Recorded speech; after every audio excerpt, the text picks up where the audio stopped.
안녕하십니까. 부산진교회 백혜명 목사입니다. 날마다 말씀 따라 5월 22일 토요일 고린도전서 13장 1절에서 13절을 중심으로 성경적인 사랑이라는 주제로 묵상합니다.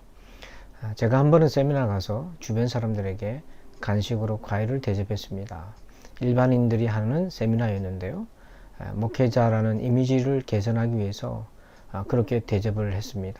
그때는 잘했다라는 생각을 했는데 돌아오는 길에 내 행동의 동기를 살펴보니 가장 중요한 사랑이 없이 관리만 있었다는 생각이 들었습니다. 그러면서 하나님 앞에 회개한 적이 있습니다. 성도 여러분, 신앙생활에서 가장 중요한 것은 무엇입니까? 바로 사랑입니다. 그 사랑을 우리는 어떻게 성경적으로 행할 수 있을까요? 첫 번째, 동기를 점검하십시오. 고린도전서 13장에서 주목해야 될 표현이 바로 사랑이 없으면 이라는 말씀입니다. 방언과 예언과 지식과 믿음과 구제와 희생, 얼마나 귀한 은사입니까? 하지만 사랑이 없다면 시끄러운 소음에 불과하다고 말합니다. 즉 우리가 행하는 모든 것들의 동기가 사랑이 아니라 한다면 그것은 전달되지 않을 뿐 아니라 불필요한 것이 되고 만다는 것이죠.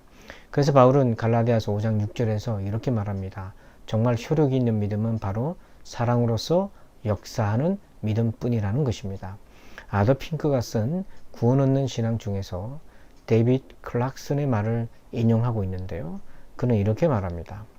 교황주의자는 천국에 갈 공로를 쌓기 위해 일하고 바리새인은 사람들에게 칭찬과 존경을 받기 위해 일하며 노예는 매맞거나 욕을 듣지 않기 위해 일하고 형식주의자는 아무것도 하지 않는다고 꾸짖는 양심의 가책을 달래기 위해 일하며 명목상의 신자는 고백만 많이 하고 행동을 하지 않는 것이 부끄러워 일한다.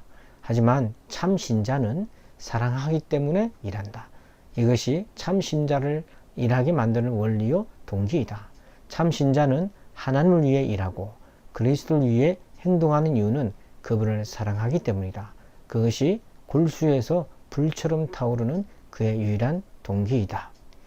여러분, 여러분의 행위의 동기는 무엇입니까? 그것은 사랑입니까? 두 번째로 사랑은 인격입니다.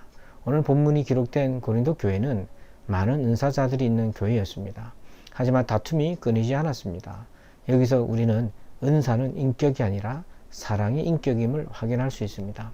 사랑이 오래 참고 온유하고 자랑하지 않고 겸손하고 예의를 갖추고 이타적이며 침착하고 거룩한 생각을 하는 등등 사랑이 인격입니다.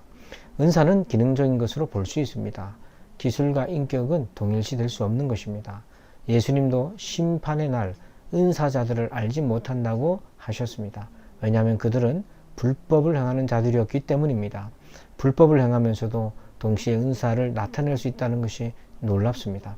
묵상가인 토마스 모트는 이렇게 말했습니다. 은사를 체험한 사람이라고 해서 그 사람들이 성화를 체험한 것은 아니라고 했습니다. 도리어 묵상이 성화에 이르는 직접적인 수단이 된다고 했습니다. 셋째는 사랑의 은어는 다양합니다. 오늘 본문에서 사랑은 여러 가지 특징이 있습니다. 즉 사랑은 획일적이거나 단층적이지 않습니다. 사랑은 오래 참는 모습, 온유한 모습, 겸손한 모습으로도 나타나고 동시에 사랑은 적합한 예의 범절로 나타나기도 하고 거룩함으로 나타나며 정의로도 나타나고 모든 상황에서 인내하며 소망을 찾는 것으로도 나타납니다. 이러한 사랑의 언어에 대한 인식의 폭을 넓혀서 성숙해져야 하는 것입니다. 게리 체프맨의 사랑의 5가지 언어에서 사랑은 인정하는 말, 좋아하는 것을 함께하는 시간, 선물, 봉사, 스킨십을 말합니다. 그런데 이 또한 각자의 선호에 사랑하는 언어가 따로 있다는 것입니다. 그것을 알고 적재적소에 사용하는 지혜가 필요하다는 것이죠. 하나님은 사랑이시지만 그 사랑은 단지 용서와 인내만 있는 것이 아니라 때로는 무서운 심판과 공의의 속성도 함께 있는 것입니다. 상황에 맞게 사랑의 언어를 활용하는 것 또한 중요한 것입니다. 그러므로 신앙생활의 가장 중요한 가치는 사랑입니다.